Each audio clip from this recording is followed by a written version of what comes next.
तो आज के इस नए वीडियो में आप सभी दोस्तों का फिर से एक बार तहे दिल से स्वागत है।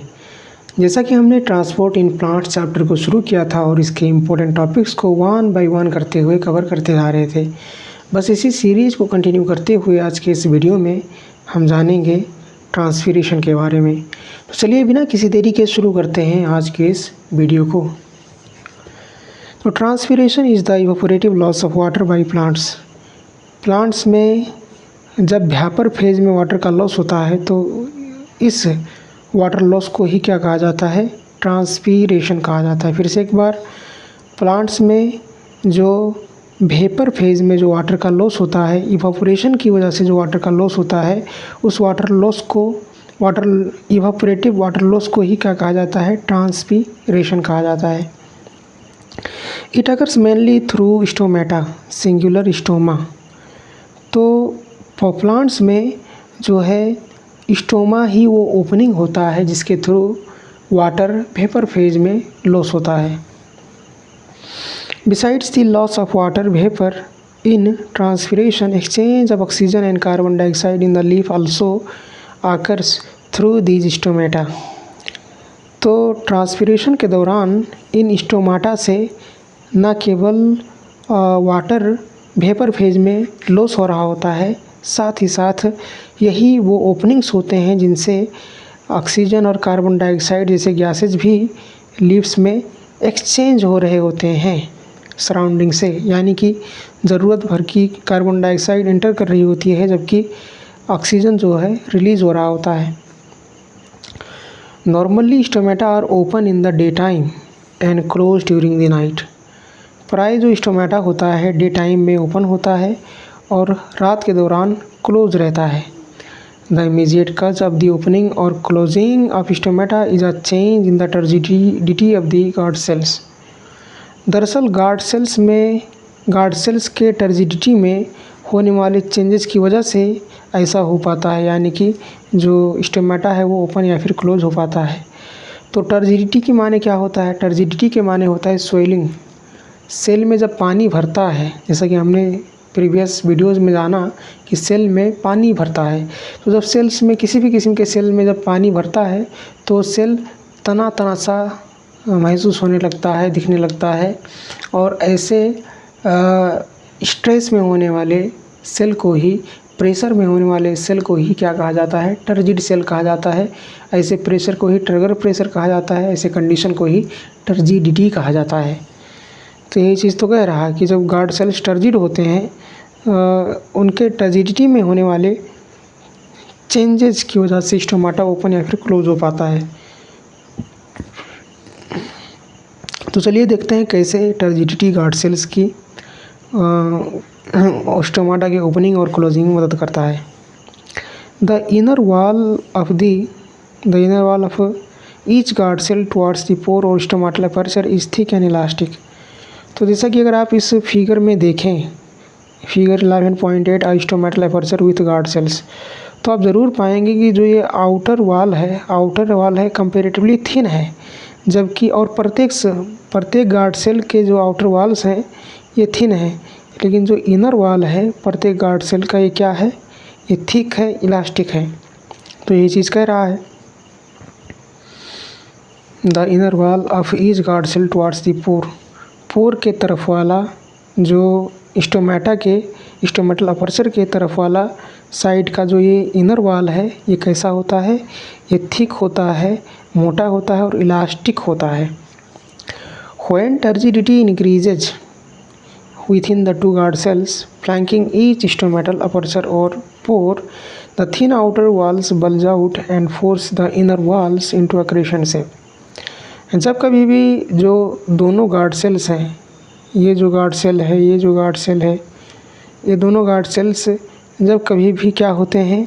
टर्जिड हो जाते हैं, इनमें टर्जिडिटी बढ़ जाती है, ये स्वेल हो जाते हैं। तो ऐसे कंडीशन में ये स्टोमेटल अपर्चर या फिर पोर को सराउंड करे हुए नज़र आते हैं, फ्लैंकिंग ईच स्टोमेटल अपर्चर। और ऐसा कैसे होता है? ऐसा होता है the thin outer walls bulge out. जो ये बाहरी वाल्स हैं, थिन वाल्स हैं प्रत्येक जो है गार्ड सेल के, ये बाहर की तरफ उभरने लगते हैं, बल्ज आउट होने लगते हैं। और जो ये इनर वाल है यानी कि ये भीतरी इलास्टिक थिक वाल है, ये चंद्रमा की जैसा शेप ले लेता है, क्रेसेंट शेप ले लेता है। तो जब टर्जिड होता है, सेल टर्जिडिटी जब इंक्रीज होता है तो आउटर थिन वाल्स बाहर की तरफ बढ़ते हैं, बल्ज आउट होते हैं, और जो भीतरी थिक इलास्टिक वाल्स हैं ये क्या होते हैं, चंद्रमा की शेप ले लेते हैं, जिसकी वजह से जो बीच में स्टोमेटल अपर्चर है या फिर पोर है स्टोमाटा का, ये सराउंड हुआ नज़र आता है। The opening of the stomata is also aided due to the orientation of the microfibrils in the cell walls of the guard cells। तो ये जो गार्ड सेल्स होते हैं, इन गार्ड सेल्स में माइक्रोफिब्रिल्स नामक सेलुलोज के बने स्ट्रक्चर्स भी पाए जाते हैं इनके सेल वाल्स में। जैसे कि ये जो गार्ड सेल्स हैं, इन गार्ड सेल्स के सेल वाल्स में माइक्रोफिब्रिल्स के बने हुए जो है स्ट्रक्चर्स सेलुलोज के बने हुए माइक्रोफिब्रिल्स जो हैं इनके सेल वाल में पाए जाते हैं। और ये लंगीट्यूडनली यानी कि लेंथ वाइजली नहीं बल्कि रेडियली कुछ इस तरह से अरेंज होते नज़र आते हैं। तो ये भी क्या, इनका ओरिएंटेशन, इनका अरेंजमेंट इस तरह से होना, इस डायरेक्शन में अरेंजमेंट होना भी जो है ओपनिंग और क्लोजिंग में मददगार साबित होता है। तो cellulose microfibrils are oriented radially rather than the longitudinally, making it easier for the stoma to open। तो जाहिर सी बात है, जब इस तरह से ये माइक्रोफिब्रिल्स अरेंज्ड हुए पाए जाएंगे, ओरिएंटेड हुए पाए जाएंगे, तो जब कभी भी टर्जिडिटी इंक्रीज होने पर आउटर वाल जब बाहर की तरफ बढ़ेगा, बल्ज आउट होगा, तो साथ साथ इनर जो वाल है इसे भी पीछे तानेगा, तभी ना ये एक क्रेसेंट शेप ले पाएगा। तो इस तरह से जो ये माइक्रोफिब्रिल्स होते हैं इनका रेडियली ओरिएंटेड होना भी जो है एक हिसाब से अगर कहा जाए तो ओपनिंग ऑफ द स्टोमाटा में मददगार साबित होता है।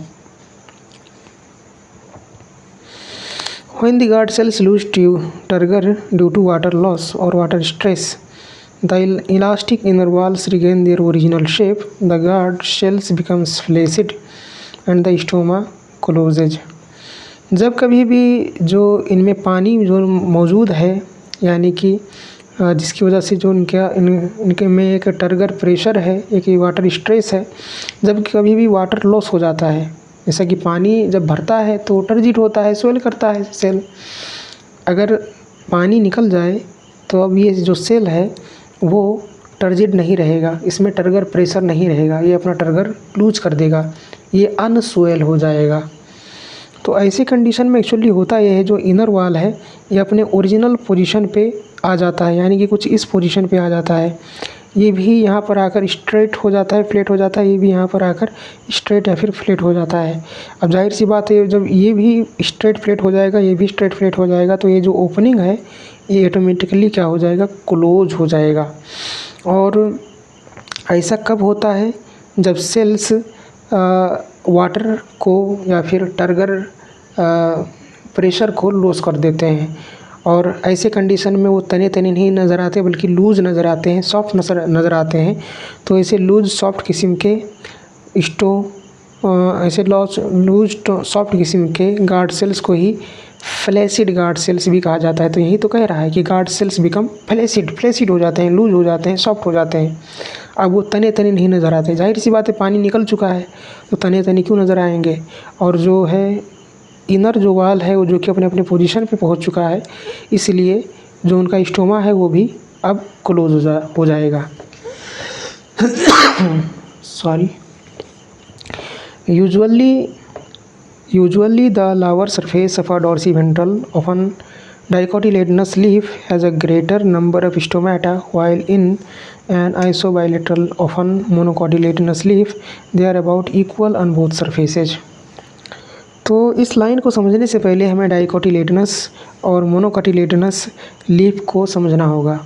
तो डाइकोटिलेडनस में जैसे कि ये जो एस्टरेसियाई फैमिली होता है, जैसे कि मिसाल के रूप में सनफ्लावर, ऐसे ही पी फैमिली है, जिसे वो कहा जाता है फेबेसियाई, ये हो गया आपका सोलानेसियाई हो गया, आलू वाला फैमिली, ऐसे ही मुस्टार्ड हो गया, ये जो है ब्रासिकेसियाई हो गया।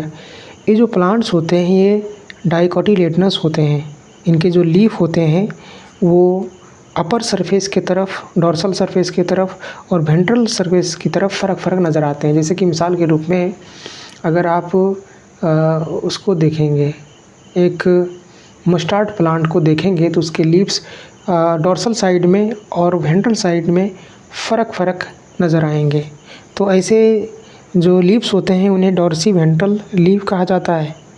और जो जैसे कि ग्रामीणी फैमिली के जो मेंबर्स हैं, जैसे कि मिसाल के रूप में ग्रास हो गया, घास, जैसे बेम्बू हो गया, जैसे कि व्हीट हो गया, जैसे कि राइस यानी कि धान हो गया, तो ऐसे पौधों का जब आप वो देखेंगे, लीव देखेंगे, तो दोनों साइड लगभग सिमिलर नज़र आएंगे। तो ऐसे लीव्स को, मोनोकोटिलेडनस प्लांट्स के लीव्स को आइसो बाइलेटरल कहा जाता है। आइसो बाइलेटरल, दोनों साइड से बराबर दिखने वाले लीव्स कहा जाता है।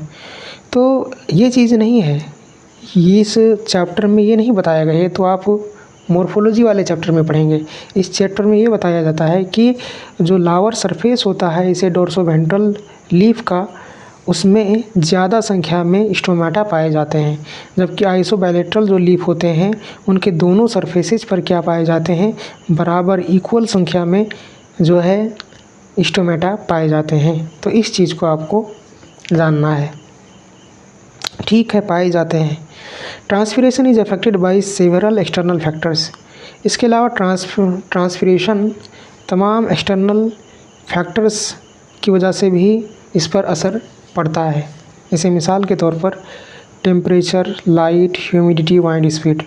तो जब टेम्परेचर बढ़ेगा तो जाहिर सी बात है वाटर का इवापोरेशन और ज़्यादा होगा और जो है ट्रांसपिरेशन बढ़ जाएगा। और टेम्परेचर घटने पर वाटर का इवापोरेशन कम होगा, वेपर कम बनेंगे वाटर के। जाहिर सी बात है जब वेपर कम बना है तो लॉस क्या ही होगा, लॉस भी कम ही होगा। तो इस तरह से ट्रांसपिरेशन कम हो जाएगा। और लाइट की अगर बात की जाए तो लाइट के प्रेजेंस में जो है स्टोमाटा ओपन होते हैं। तो लाइट की कंडीशन भी डिटरमाइन करती है कि कितने स्टोमाटा ओपन होंगे। तो इस हिसाब से ट्रांसपिरेशन में ये भी असर करता है, लाइट का होना या फिर ना होना। ह्यूमिडिटी की बात की जाए अगर सराउंडिंग जो एटमॉस्फेयर है अगर वो ह्यूमिड है यानी कि नम है, तो पहले से ही अगर उसमें ज़्यादा पानी मौजूद है तो जाहिर सी बात है पानी क्यों कर ही लीव से एटमॉस्फेयर में निकलेगा। क्योंकि हमने पढ़ा है, जाना है कि हमेशा पानी जो होता है हायर पोटेंशियल से लोअर पोटेंशियल की तरफ बढ़ता है, यानी जिस तरफ वो ज़्यादा है उस तरफ से जिस तरफ वो कम है उस तरफ बढ़ता है। अब पहले से ही अगर सराउंडिंग में पानी की संख्या ज़्यादा है, एटमॉस्फेयर में पानी की संख्या ज़्यादा है, तो क्यों कर ही पानी प्लांट से निकलेगा। तो जाहिर सी बात है ये भी, ह्यूमिडिटी भी ट्रांसपिरेशन में जो है असर करता है। विंड स्पीड की अगर बात की जाए तो एक लिमिट के बाद जो विंड का स्पीड होता है वो भी स्टोमाटा को जो है असर करता है, स्टोमाटा को ओपन होने में जो है असर करता है, नहीं ओपन होने देता है प्रॉपरली। और इसके वजह से हम कह सकते हैं कि वाइंड स्पीड भी जो है ट्रांसपिरेशन में असर करता है, क्योंकि वो स्टोमाटा भी अगर प्रॉपरली ओपन नहीं हो पा रहा है तो जाहिर सी बात है जो ओपनिंग है जब वही नहीं ओपन हुआ है तो वाटर वेपर कहाँ से लॉस ही होगा और ट्रांसपिरेशन कैसे होगा। इसके अलावा plant factors that affect transpiration include number and distribution of stomata, percent of open stomata, water status of the plant, canopy structure. इसके अलावा पौधों की खुद की अगर फैक्टर्स की अगर बात की जाए तो उसमें जैसे स्टोमाटा कहाँ कहाँ डिस्ट्रीब्यूटेड है और कितनी संख्या में डिस्ट्रीब्यूटेड है। जैसे कि जितना ज़्यादा ओपनिंग होगा वाटर वेपर को निकालने के लिए, रिलीज़ आउट करने के लिए, उतना ही ज़्यादा क्या होगा, वाटर वेपर निकलेगा यानी कि ट्रांसपिरेशन होगा। जितना कम ओपनिंग होगा, जितना कम स्टोमेटा होगा, उतना ही कम ट्रांसपिरेशन होगा। तो इसकी वजह से असर पड़ता है। अब डिस्ट्रीब्यूशन भी अगर देखा जाए तो ऐसी जगहों पर मानो स्टोमेटा मौजूद है जो कि प्रॉपरली ओपन नहीं हो पा रहा है लाइट के कमी की वजह से, तो जाहिर सी बात है ऐसे कंडीशन में जो स्टोमेटा का डिस्ट्रीब्यूशन भी है वो भी एक प्लांट फैक्टर बन जाता है, ट्रांसपिरेशन को असर करने वाला। ट्रांसपिरेशन प्रॉपरली नहीं हो पाएगा। परसेंट ऑफ ओपन स्टोमेटा, अगर मानो 100 स्टोमेटा मौजूद हैं, उनमें से सिर्फ प्रॉपरली 80 ही स्टोमेटा ओपन हो पा रहे हैं। तो जाहिर सी बात है कितने स्टोमेटा ओपन हैं ये जो है डिटरमाइन करेगा ट्रांसपिरेशन रेट को। तो टोटल में से कितने स्टोमेटा ओपन हुए, इससे भी ट्रांसपिरेशन के रेट पे असर पड़ता है। ट्रांसपिरेशन कितना होना है, कितना नहीं होना है, कितना होगा नहीं होगा, इस चीज़ को असर करता है। तो ओपन स्टोमेटा की संख्या, टोटल स्टोमेटा में, प्लांट्स में मौजूद टोटल स्टोमेटा में ओपन स्टोमेटा की संख्या भी होता है प्लांट फैक्टर्स अंतर्गत, जो कि ट्रांसपिरेशन को अफेक्ट करता है।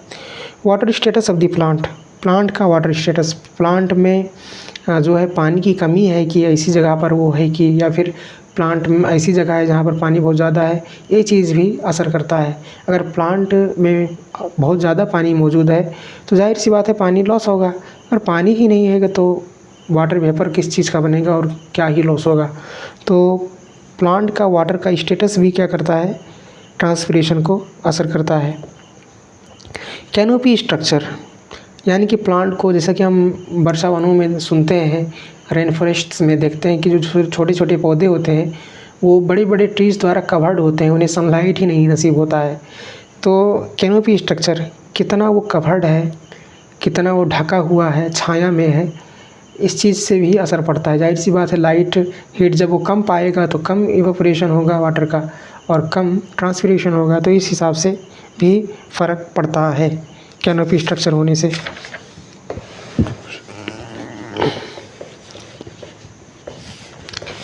इससे आगे बढ़ते हुए एनसीईआरटी कहता है the transpiration driven ascent of xylem SAP depends mainly on the following physical properties of water, यानी कि ट्रांसपिरेशन से आया हुआ ट्रांसपिरेशनल पुल नामक फोर्स की सहायता से, ट्रांसपिरेशनल पुल नामक ट्रांसपिरेशन प्रोसेस की वजह से जनरेट होने वाला ट्रांसपिरेशनल पुल नामक फोर्स की सहायता से स्टेम में क्या होता है, जाइलम सैप का एसेंट होता है, जाइलम सैप का चढ़ना हो पाता है।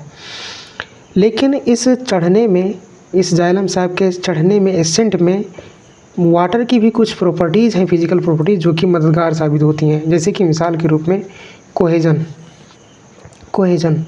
कोहेजन क्या होता है, mutual attraction between water molecules. Water molecules के बीच में जो म्यूचुअल अट्रैक्शन है, अट्रैक्टिव फोर्स है, इस चीज़ को कोहेजन कहा जाता है।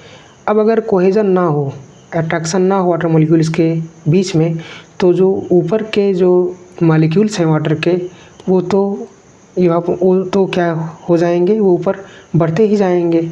लेकिन जो नीचे के मॉलिक्यूल्स हैं जो छूट गए, वो नीचे ही रह जाएंगे। तो उनके बीच में एक म्यूचुअल अट्रैक्शन होना, फोर्स होना, कनेक्शन होना भी ज़रूरी है, ताकि वो कंटिन्यूस चेन बनाकर वाटर मॉलिक्यूल्स नीचे से ऊपर की तरफ बढ़ते जाएं। ऐसे ही एडहेजन की अगर बात की जाए तो attraction of water molecules to polar surfaces such as the surface of tracheary elements, इस चीज़ को क्या कहा जाता है, एडहेजन कहा जाता है। वाटर मॉलिक्यूल्स जब आपस में जो अट्रैक्टिव फोर्स से जो क्या कहा जाए, अट्रैक्टेड महसूस करते हैं, उस फोर्स को कोहेजन कहा गया। जबकि जिस ट्यूब में, जिस वास्कुलर टिश्यू में, जिस ट्रैकियरी एलिमेंट में वो ट्रैवल कर रहे हैं, उस सरफेस का अगर वो सहारा लेते हैं, उससे भी अट्रैक्शन दिखाते हैं, तो उस फोर्स को ही क्या कहा जाता है, एडहेजन कहा जाता है। और जाहिर सी बात है वाटर ना केवल अपने मॉलिक्यूल से अट्रैक्शन दिखाता है, अपने मॉलिक्यूल से जुड़कर रहना चाहता है, और ये उसे ऊपर ले जाने में, कंटिन्यूस चेन बनाकर ऊपर ले जाने में मदद करता है। साथ ही साथ ये जो है, जिस ट्यूब में ये फ्लो हो रहा है वाटर का, उस ट्यूब के सरफेस से भी एडहेजन दिखाता है, वो अट्रैक्शन दिखाता है, उसका भी सहारा लेता रहता है, जो कि इसे ऊपर चढ़ने में मददगार साबित होता है। तो एडहेजन हो गया। सरफेस टेंशन की अगर बात की जाए तो water molecules are attracted to each other in the liquid phase more than to water in the gas phase. Gas phase की तुलना में लिक्विड फेज में वाटर मॉलिक्यूल्स आपस में ज़्यादा इंटरकनेक्टेड होते हैं। और जैसा कि हमने जाना कि अगर वाटर मॉलिक्यूल्स के बीच में अट्रैक्शन ही ना हो तो जाहिर सी बात है ऊपर के मॉलिक्यूल्स तो ऊपर जाते चले जाएंगे और नीचे के मॉलिक्यूल्स नीचे ही रह जाएंगे। तो यहाँ पर जो है सरफेस टेंशन का होना भी बेहद ज़रूरी होता है। तो गैस फेज की तुलना में लिक्विड फेज में वाटर के मॉलिक्यूल्स में अट्रैक्शन पाया जाना ही सरफेस टेंशन होता है और सरफेस टेंशन का होना भी अहम माना जाता है। तो आज के वीडियो में बस इतना ही। अगर आपको कोई डाउट हो तो ज़रूर पूछें, कोई सजेशन हो तो ज़रूर दें। आज के लिए इतना ही। Thank you.